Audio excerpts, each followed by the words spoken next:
Graça e paz, igreja. Amém. Vamos abrir a Bíblia em 1 Coríntios capítulo 9. 1 Coríntios 9, o verso 16 ao 19.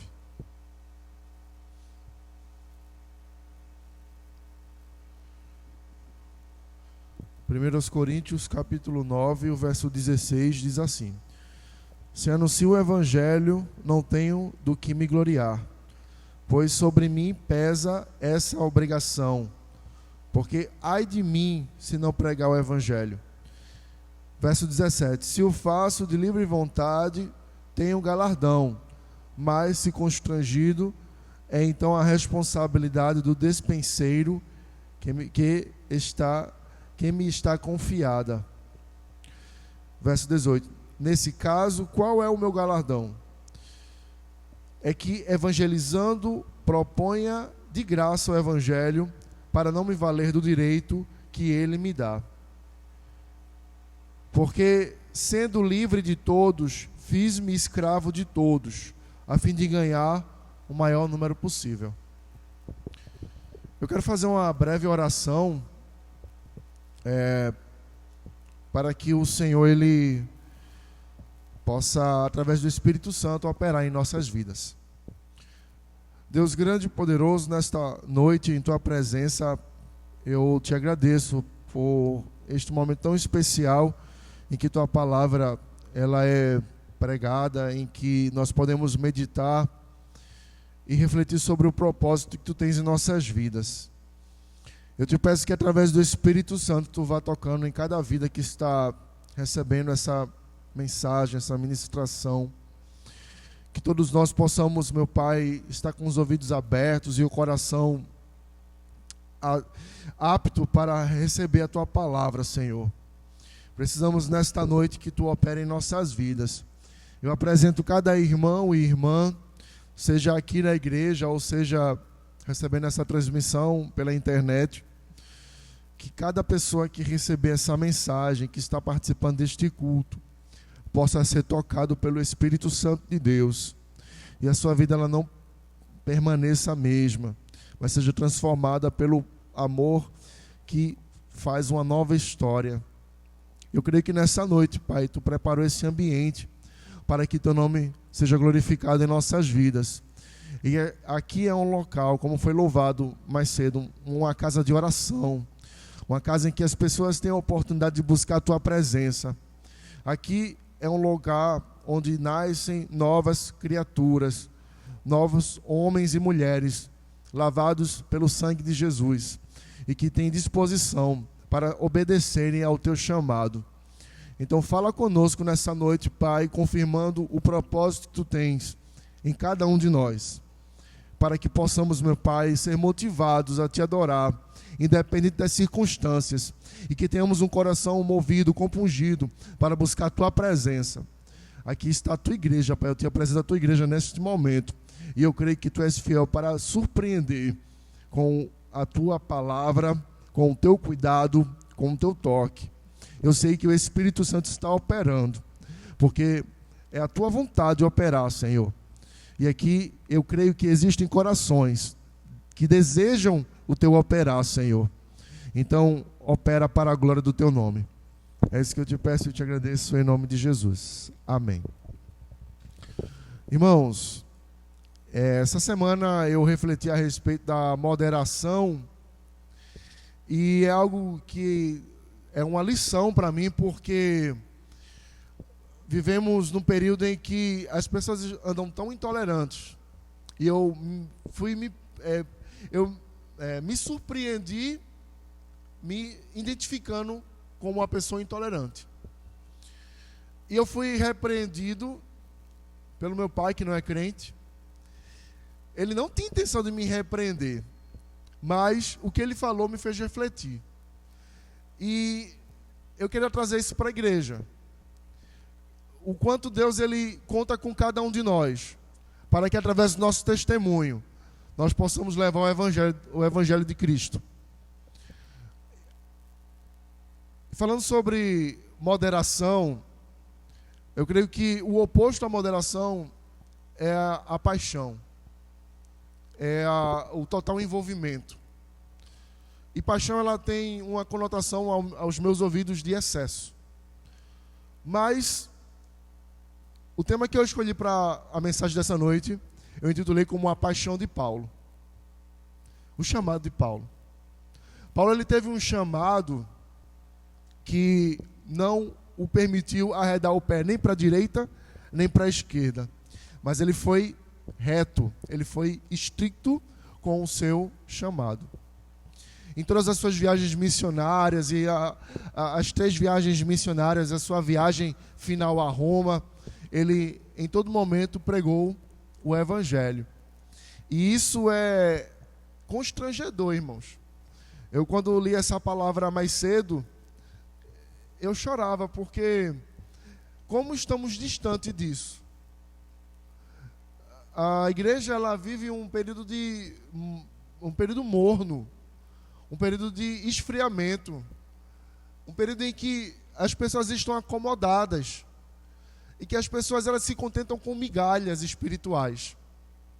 Isso, eu olho para mim também e me envergonho do que eu sou como crente. Quando Deus me deu saúde, me deu força, me deu uma certa condição para que a minha vida seja um canal de bênção, mas muitas vezes eu me escondo em minha casa, eu me dedico a coisas fúteis, a coisas que elas são mundanas, não são espirituais. Quando Jesus, ele fala, lá em Mateus capítulo 6, que nós devemos buscar as coisas do alto, acumular tesouros no céu. E qual é a primeira preocupação do ser humano? É acumular tesouros na terra, é ter uma estrutura na terra.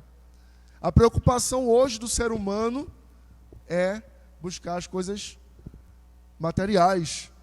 E isso é uma vergonha. É uma vergonha para cada um de nós. Então Paulo, ele mostra aqui, irmãos, o quão profundo é o chamado que ele tem para pregar o Evangelho. O quão ele é fiel àquilo que Deus colocou em seu coração. E também a respeito de paixões, isso é uma armadilha para o coração do homem. Porque o homem, a todo momento, eu falo a humanidade, a humanidade é seduzida para viver conforme as suas paixões, né? Eu enumerei aqui, por exemplo, eu não sei se aqui entre os homens existem pessoas que gostam de futebol, né? Futebol é algo que até se diz por aí que é uma paixão nacional, né? É muito comum para o brasileiro gostar de futebol, mas essa paixão não é algo apenas do brasileiro, e sim de todos os povos. E é algo que movimenta muito dinheiro, né? Eu comecei a pesquisar, irmão, sobre jogadores que têm patrimônios milionários, bilionários. E comecei a refletir, o que é que alimenta isso? Porque as pessoas têm tanta disposição para gastar, para devotar seus bens materiais. Isso é algo que me fez refletir, porque envolve paixão, envolve algo que as pessoas se identificam. As pessoas, elas estão vendo aquilo, tendo prazer com aquilo, estão dispostas a entregarem tudo que tem por aquilo. E nós, como crentes, qual é o nosso envolvimento com o Evangelho? Será que nós temos essa paixão pelo Evangelho? Será que nós nos identificamos com o Evangelho? Será que nós nos identificamos com Cristo? Será que nós podemos ser chamados cristãos? Então, irmãos, existem brasileiros, eu saí enumerando aqui, eu não quero falar nome, eu até coloquei um bocado de nome aqui, mas eu não vou falar. Mas existem pessoas aqui no Brasil que ganham muito dinheiro. Se elas vivem em função de algo que foi dado de graça, um talento que foi dado a elas, e daquilo elas ganham muito dinheiro. E me preocupa com a destinação desse dinheiro. Mas aqui eu estou falando apenas de pessoas seculares. Só que também existem exemplos terríveis dentro do meio evangélico. Pessoas que elas cobram fortunas para louvar, para pregar. E eu estava lendo na internet que a revista Forbes, ela faz uma pesquisa mundial e enumera o patrimônio das pessoas mais ricas do mundo. E dentre essas pessoas, muitos pastores estão lá, acumulando patrimônios milionários. Isso é uma vergonha, porque é nisso que se resume o evangelho hoje. Dinheiro. Isso é uma vergonha.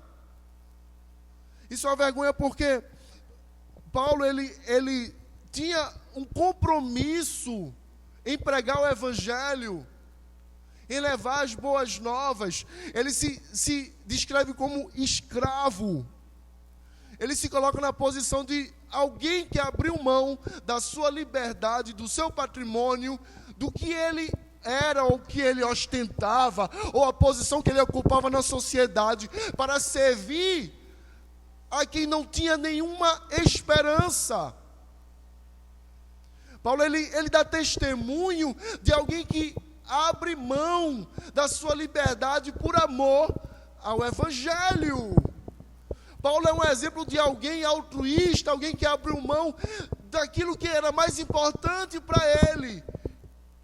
Porque ele cresceu numa escola judaica, onde ele tinha valores que talvez aí você não fosse corajoso o suficiente para abrir mão. Ele abriu mão de tudo isso por amor. Por isso que eu chamo que é uma paixão. Irmãos, eu falo nessa noite que o crente ele tem que ser apaixonado pelo evangelho. O crente não pode ter vergonha de falar do evangelho de Cristo. O crente não pode permitir, irmãos, certas aberrações dentro da igreja. Igrejas que crescem de maneira suntuosa e de repente se descobrem escândalos. É muito triste isso que acontece hoje, a condição do evangelho. Mas acima de tudo, o que eu quero enfatizar nessa noite é que ainda há esperança. É que se nós seguirmos aquilo que a Bíblia nos ensina, podemos encontrar o caminho que nos leva a viver o que Deus tem preparado para nós. Irmãos, ser apaixonado pelo evangelho é base da minha e da tua fé. Se o teu envolvimento com o evangelho não for de uma profundidade tão grande, de uma intimidade tão grande, que você pode abrir mão de valores, de coisas que você ama, então você precisa rever o tipo de relacionamento que você tem com Deus. O que Deus é para você? O que Deus ele tem preparado? Será que nós sabemos o que Deus ele tem reservado para cada um de nós? Então, quando o crente ele tem essa convicção, isso se chama avivamento. Essa convicção que Deus ele quer com cada um daqueles que o seguem, daqueles que o temem. Deus ele busca crentes convictos do seu chamado, que não tem medo de abrir mão. E tem um testemunho também que eu gosto muito dos moravianos, uma igreja pré-reforma, que ela iniciou um movimento missionário. Eles eram da Europa Oriental, próximo da Alemanha, e eles ouviram falar de uma ilha na Índia, que tinham mais de 1.000 escravos. Eu creio que a igreja conhece essa história. E a partir daí, eles entraram num propósito de oração que durou 100 anos. Ininterrupto. 24 horas. Todos os dias. De oração. E eles têm eu estava lendo também que eles têm uma estratégia de evangelizar em duplas. Porque enquanto um está anunciando o evangelho, o outro está orando. 100 anos de oração, irmãos. A gente não consegue orar 1 hora. Quanto tempo estamos orando? A igreja que vence é a igreja que ora, irmãos. A igreja que ela prevalece contra as portas do inferno é a igreja que dobra o joelho e que busca a presença do Senhor. E esses moravianos, eles foram responsáveis pelo surgimento de várias igrejas, inclusive a metodista, igreja wesleyana. Então eu vejo que esse testemunho deles, quando eles ouviram falar de que havia um povo que estava aprisionado pela tirania do homem, e também eles também eram escravos da sua religião pagã, eles foram lá e se ofertaram como escravos. Abriram mão da sua liberdade para proclamar o evangelho. Irmãos, a todo momento nós temos a oportunidade de demonstrar o nosso amor por Deus. De demonstrar o quanto amamos e o quanto estamos envolvidos, o quanto nós estamos amadurecidos em nossa fé, o quanto estamos dispostos a atender o chamado, porque o Espírito Santo ele está a todo momento batendo no meio do teu coração, convocando a mim e a você para atender ao chamado dele. E quantas vezes dizemos não? E quantas vezes nós endurecemos o nosso coração e nos negamos a fazer a vontade de Deus? Então Paulo ele está falando na sua palavra que ele é convicto do seu chamado e ele sabe o quanto é importante ele fazer esta obra.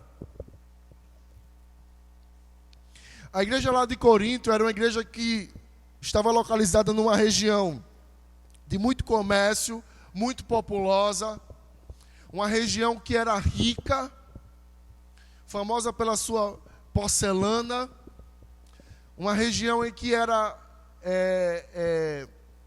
tinha muitos pedágios, né, porque era perigoso seguir viagem pelo mar, então se passava pela região ali, para que a mercadoria continuasse para chegar no seu destino. Então, era uma igreja assediada por muitas culturas. E Paulo teve trabalho com essa igreja, viu? Paulo, ele teve uma experiência que doeu. Porque era uma igreja que até questionava as suas doutrinas. Mas como é bom quando o crente persevera, né? Porque se você perseverar, você vai ver o resultado do seu trabalho. Então, quando nós vemos aqui na palavra que Deus ele tem um propósito e que Deus ele não se contenta com frieza espiritual e coloca em coração de alguém a disposição para ir além, para sair da sua zona de conforto, para se arriscar mesmo, por amor ao Evangelho. Então nós vemos que o Senhor, Ele fortalece. E lendo aqui o texto, irmãos, nós vemos aqui no verso 15. Eu, porém, não me tenho servido de nenhuma destas coisas, e não escrevo isto para que assim se faça comigo, porque melhor me fora morrer antes do que alguém me anule esta glória. Houve um momento em que Paulo ele precisou, assim que chegou em Corinto, ele se juntou com Priscila e Áquila para construir tendas e dali tirar o seu sustento para não ser pesado a ninguém. E com o passar do tempo, ele, recebendo ofertas, conseguiu se dedicar integralmente ao Evangelho. E Paulo mostra, o testemunho de Paulo mostra que a Bíblia também diz que o trabalhador é digno do seu salário. A obrigação da igreja sustentar os seus líderes para que eles possam anunciar o Evangelho e dar um mínimo de integridade para que ele possa pregar de maneira independente. Porque imagina a responsabilidade que é para alguém anunciar as boas novas e assumir e carregar um verdadeiro fardo, né? Um peso, e ainda se preocupar com o seu sustento. É difícil, né, irmãos? Uma igreja que ela é sábia, uma igreja que é comprometida com o seu chamado, é uma igreja que entende a importância de ajudar os seus líderes. E faz isso com alegria. E nós vemos na Bíblia que o povo, ele ofertava, ele mandava oferta para o sustento dos seus líderes de maneira espontânea. E é muito triste quando nós escutamos algum comentário a respeito do dinheiro que se faz, o dinheiro que chega à igreja, o que é feito com ele? Quantos querem questionar ou determinar a maneira como se administra o dinheiro? Então, quando nós vemos aqui o desenvolvimento do ministério de Paulo, nós entendemos que o propósito dele era anunciar o Evangelho. Então, a igreja que entende que o seu líder está ali anunciando o Evangelho, ela precisa abraçar junto com ele o ministério, o chamado, e ajudá-lo. Glória a Deus por isso. Então, continuando aqui, irmão, se anuncia o Evangelho, verso 16, não tenho do que me gloriar, pois sobre mim pesa esta obrigação, porque ai de mim se não pregar o Evangelho. Irmão, quem prega o Evangelho só presta para pregar o Evangelho, não presta mais para nada. O pessoal vai tentar fazer outra coisa, não vai conseguir. Eu acho que eu sou a prova disso. Eu só consigo me sentir realizado pregando. Fora daqui eu nem sei o que eu sou.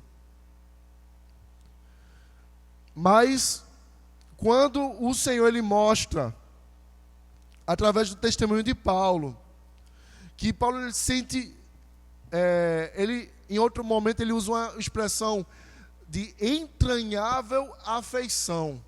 É uma coisa que é de dentro. É uma coisa que não dá para separar. Então o chamado do ministro é algo que não dá para separar. E nós vemos aqui que Paulo ele diz justamente isso. Ele se sente obrigado, porque fora disso ele não tem mais significado. E como é bom quando alguém encontra significado dentro da palavra de Deus, dentro do ministério que Deus ele separou e escolheu. Sentido da vida. Para o pregador, o sentido da vida é pregar o Evangelho. Como também para a igreja, o sentido da igreja é em comunhão, ajudar um ao outro, esforçar um ao outro. Abrindo um parênteses aqui, a luta não é contra a carne, não é contra o irmão do banco. Existe somente um Deus que opera em cada um de nós e em todos nós. Então, é o mesmo Espírito que fortalece a mim e a você. Agora, voltando, irmãos, a minha e a tua oração é força, é sustento, é alimento para a nossa alma. Eu preciso da oração, o pastor Marcos precisa da oração da igreja. A igreja que ora é a igreja que vence. É uma igreja que ela é avivada. É uma igreja que ela todo dia vê o inimigo se levantar. Mas sabe que a vitória vem porque ela permanece na posição e clama, irmão, por resposta de Deus. Glórias ao Senhor. Então, se eu faço de livre vontade, tenho um galardão, mas se constrangido, então, a responsabilidade do dispenseiro que me é confiada. Então, é uma troca, irmãos. Chamado não é só para quem prega, não. Chamado não é só para quem louva. Chamado é para quem quer servir a Cristo, a Deus. Antes de alguém pregar, ele primeiro tem que ser servo. Antes de alguém louvar, ele tem que ser servo. Antes de alguém abrir a igreja, tem que ser servo. Se você é servo, então Deus vai te instruir, Deus vai te capacitar, Deus vai te direcionar para o caminho que Ele escolheu para você. Vai abrir o teu entendimento, vai mostrar o propósito que Ele tem na tua vida, mas primeiro, seja servo. Então Paulo ele está mostrando aqui, olha, glórias a Deus, se faço de livre vontade tenho galardão, mas se sou constrangido, é responsabilidade do dispenseiro que me é confiada. Todas as vezes que alguém recebe uma responsabilidade para fazer algo, dá um pouco de medo, dá um pouco de aflição, dá um pouco de insegurança. Mas isso é normal. E Paulo ele está falando assim, quando eu sou constrangido para fazer a obra, então a responsabilidade já não é mais minha. Então, se você foi chamado para fazer uma oração, creia que é o Espírito Santo que vai operar, não é você. Não precisa ficar inquieto, nem com medo, nem querer fugir, nem se esconder. Ontem mesmo eu fui para um aniversário. E toda vez que eu estou no aniversário, alguém tem que pedir para fazer uma oração. Pelo menos. Alguém tem que pedir. Ontem pediram para fazer uma oração. E eu não posso dizer que não. Porque eu estou ali para servir. Né? E você como cristão, também não pode passar despercebido em um lugar que você vai. As pessoas têm que ver você e entender que você é um canal de Deus na terra. Você foi escolhida por Deus para anunciar o Evangelho e servir a Cristo aqui nesta terra. Nós somos sacerdócio, nação eleita, povo escolhido. E todos nós, cada um de vocês, fazem parte desse povo, irmão. Não é para você passar despercebido, não. É como se você tivesse, como não? A Bíblia descreve, Paulo descreve que nós somos vasos de barro, porém aprove Deus escolher cada um de nós para colocar dentro de nós um tesouro. E este tesouro, o que é feito com ele? O que você, vaso de barro, está fazendo com o tesouro que o Espírito Santo coloca no teu coração, dentro de você, todo santo dia? Glória a Deus.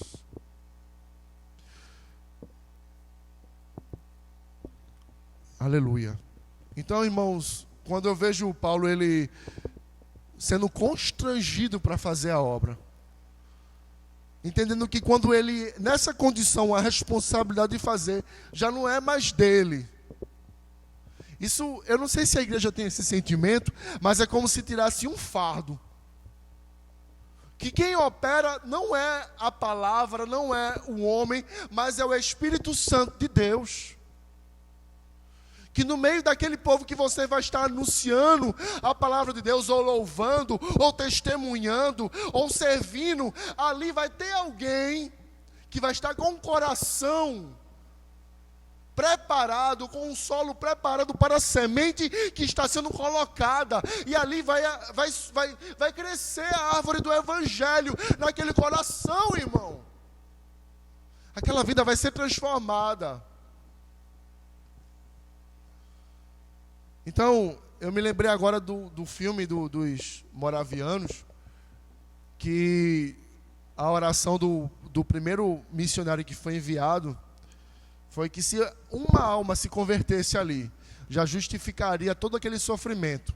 Porque eu creio que os irmãos já escutaram testemunhos de missionários que pegam malária, que pegam um monte de doença, as doenças tropicais, né? Tem gente que até morre mesmo fazendo a obra. E qual é o sentido disso tudo, né? Quando eu escutei, se vocês puderem pesquisar, é muito bonita a história dos moravianos. Tem até filme que fala sobre, o nome do filme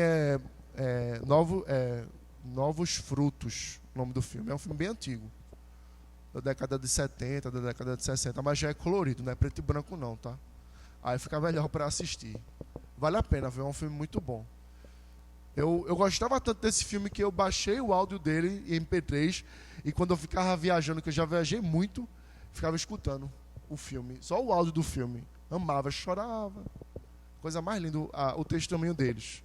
Das almas se convertendo, os escravos se convertendo, né?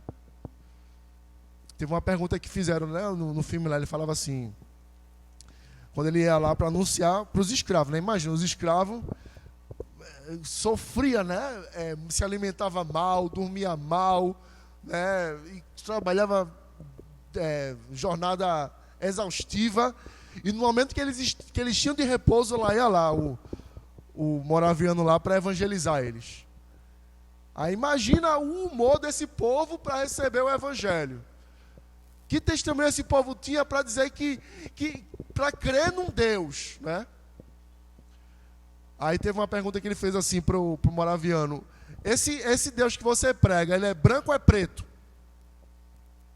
Esse Jesus que você anuncia, ele é branco ou é negro? Aí vê que coisa linda, ele falou: olha, ele nem é branco nem é negro. Ele não é tão negro quanto você, nem tão branco quanto eu. E de fato Jesus, ele nem era branco, nem era negro. Porque o povo da região ali onde Jesus ele habitava é um povo meio moreno, meio pardo, né? Povo ali do Oriente Médio. E você crê que o Espírito Santo ele pode te dar sabedoria para você usar palavras que edifiquem? Palavras que quando você abrir a tua boca, é Deus trabalhando através de você, no teu trabalho, na tua casa, na tua família. Então Paulo ele tinha esse compromisso, irmãos. Eu vou adiantar um pouquinho que eu já me estiquei demais. Verso 19: porque sendo eu livre de todos, fiz-me escravo a fim de ganhar o maior número possível. Procedi como os judeus, com os judeus como judeu, a fim de ganhar os judeus, para que vivem sob regime da lei, como se eu mesmo assim vivesse para ganhar os que vivem debaixo da lei, embora não esteja eu debaixo da lei. Paulo ele era judeu, mas ele não concordava com a teologia judaica. A forma como os fariseus e todos os saduceus, né, todos os partidos judaizantes, eles operavam de maneira opressora, e Paulo ele não concordava com essa forma. Como também cada um de nós não podemos concordar, como se muito impõe dentro do movimento protestante, evangélico, neopentecostal. Se oferece muita coisa por aí, e se quer impor muita coisa que não está dentro da vontade de Deus, que não está na Bíblia.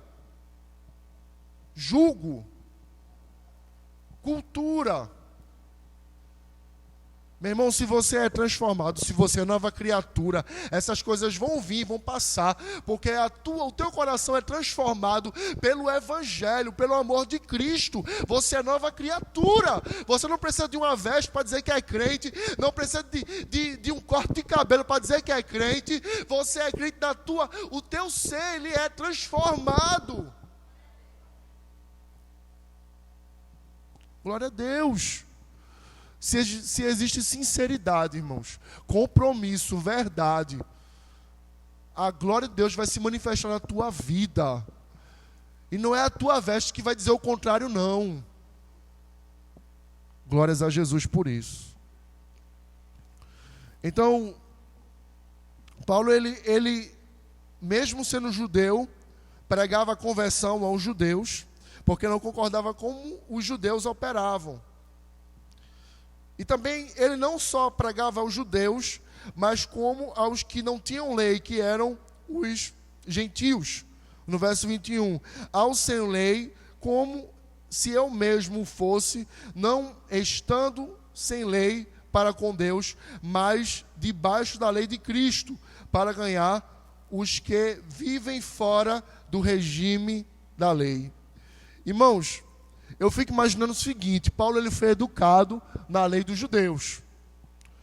Então, talvez fosse cômodo ele pregar para os judeus, porque ali ele se sentia em casa, ele falava a mesma língua, ele compreendia aquela cultura. Mas quando o crente ele é nascido no Evangelho, nascido de novo, ele não precisa pregar só ali, naquela cultura. Porque culturas diferentes não vão influenciar, não vão mudar a minha fé, não vão me fazer voltar atrás ao Evangelho. E Paulo, ele tinha essa convicção de poder pregar para todas as culturas, para os gentios. Glória a Deus por isso. E aqui ele continua no verso 22. Fiz-me fraco com os fracos, com o fim de ganhar os fracos. Fiz-me tudo com todos, com o fim de, por todos os modos, salvar alguns.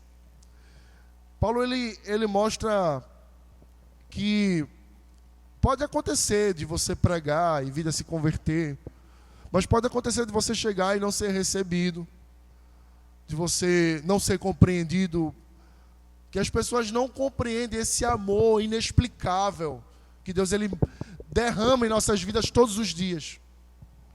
E muitas vezes as pessoas não estão dispostas a abrir mão daquilo que parece ser tão importante para elas. Abrir mão dos seus vícios, das suas vidas, as suas vidas erradas. Mas Paulo, ele está mostrando aqui que vale a pena, mesmo que seja para salvar alguns, vale a pena. Tudo faço por causa do Evangelho, com o fim de me tornar cooperador com ele. Não sabeis vós que os que correm no estádio, todos na verdade correm para levar um só prêmio? Correi de tal maneira que o alcanceis. Verso 25, todo atleta em tudo se domina, aqueles para alcançar uma coroa corruptível, nós, porém, a incorruptível. Aí nós vemos, né, irmãos, as pessoas se preparando anos a fio para alcançar uma posição, né, para alcançar um prêmio que ele vai durar por um momento, por um instante. Os atletas, eles se esforçam, se aprimoram, buscam novas técnicas para alcançar uma posição que logo em seguida outra pessoa vai e consegue melhor. E aquele prêmio que parece ser tão importante, logo vai ser esquecido. É uma coroa corruptível. E nós? Qual é a nossa estratégia para alcançar a coroa eterna? Para alcançar a coroa incorruptível, para alcançar o prêmio que o ladrão não pode roubar, nem a traça pode corroer. Qual é a nossa estratégia? E Paulo ele fala aqui, olha, que não é de qualquer maneira não.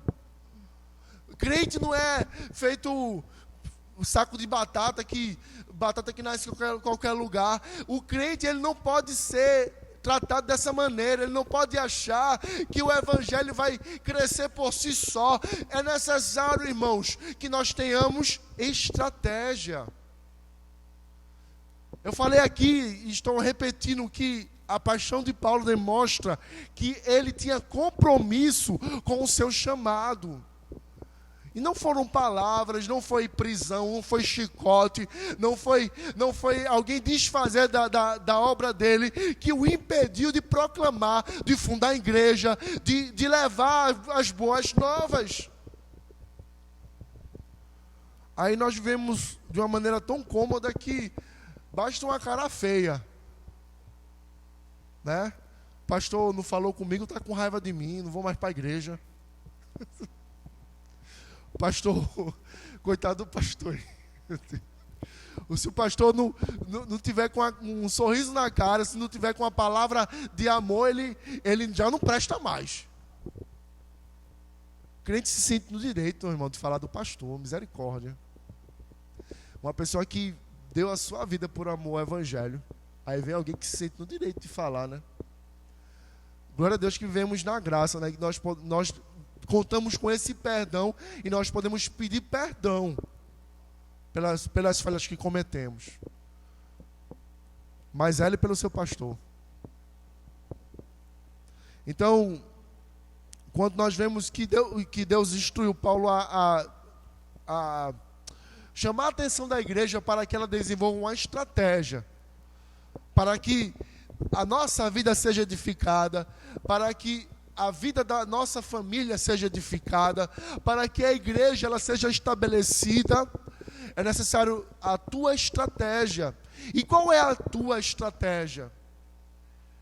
Você sabe que o melhor professor, quando nós pregamos a palavra de Deus, o Espírito Santo ele é responsável, ele é encarregado de desenvolver, abrir o entendimento. Talvez a tua estratégia inicial é pedir a Deus entendimento para a vontade dEle, a vontade de Deus sobre a tua vida. Se você ainda não sabe exatamente o teu chamado, se você ainda não sabe exatamente o propósito que Deus tem contigo, eu te digo que é muito importante você pedir a Deus direcionamento para pegar esse limão que a vida te dá e transformar numa limonada.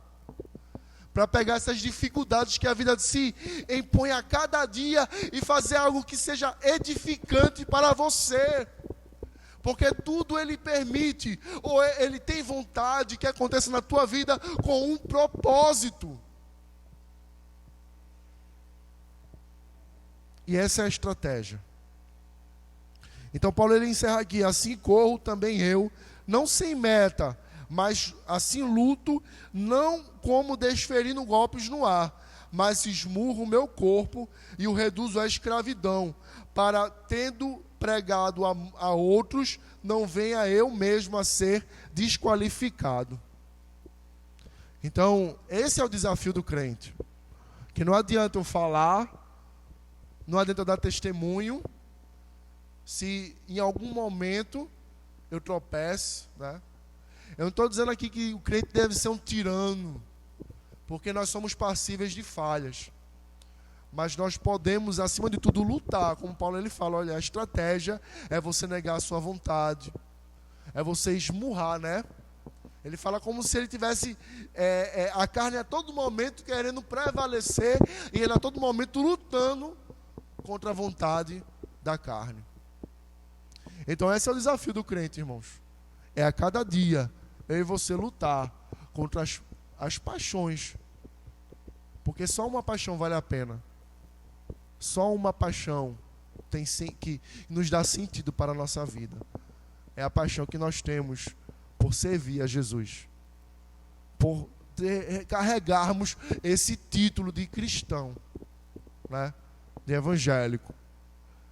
Então é esse compromisso que Paulo ele deixa para a nossa reflexão do chamado, né? Então, é isso que eu queria dizer para a igreja e encerrar dizendo o seguinte: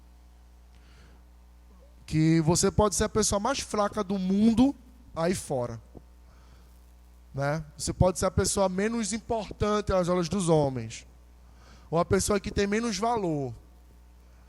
Mas esse tesouro que você carrega dentro de você, que é o Evangelho, ele te torna alguém fundamental para a obra de Deus. Ele te torna alguém muito importante. Ele te valoriza como um ministro, como alguém que foi chamado para fazer uma grande obra fundada por Jesus Cristo. Então, esse é o valor que o crente tem. Esse é o valor que nós temos. Isso é o que mais importa em nossas vidas. Foi esse legado que Jesus Cristo deixou para nós. De obedecê-lo, de servir, irmãos. E se você serve a quem está do teu lado, ao teu vizinho, então você serve também para Deus. A igreja precisa servir. Paulo, ele dá o maior testemunho que ele fala eu sirvo. Eu me fiz de escravo. Eu abri mão dos meus diplomas, da minha bagagem, porque existe algo maior na minha vida, que é o meu chamado. Paulo, ele fala assim, está em primeiro lugar. O meu chamado está em primeiro lugar. Servir a Jesus Cristo está em primeiro lugar. Manifestar o amor de Jesus está em primeiro lugar. É esse chamado que Deus ele nos permite viver. Então, nós podemos refletir nessa noite. Eu estou vivendo esse chamado. Eu estou colocando em prática isso que Jesus ele quer para mim. Será que eu estou fazendo isso? O que eu estou fazendo com a minha vida? Tá bom? Paulo ele nos mostra que vale a pena.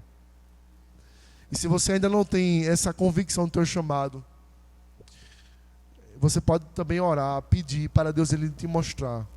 Né? Eu vou entregar o microfone para o pastor, mas essa noite é a noite que Deus ele preparou para falar à sua igreja, que ele ainda conta com cada um de nós nessa terra. Amém.